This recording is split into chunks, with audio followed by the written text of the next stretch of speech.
السلام عليكم، شلونكم طلاب؟ شو اخباركم؟ طبعا طلاب الصحة النيابية تقول انه جذر القرود اللي هو الفيروس هذا الجديد لن يؤثر على سير العام الدراسي الجديد. زين.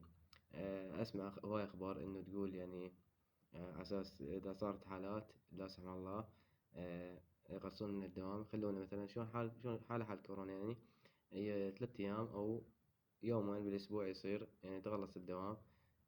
بس حد الان ماكو اي حالات من هذا الفيروس.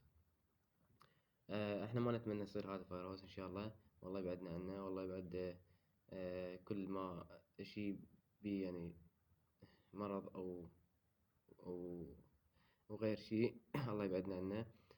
احنا اكيد يعني اذا صار هذا المرض او الحالات اكيد راح يخلصون 100% من الدوام.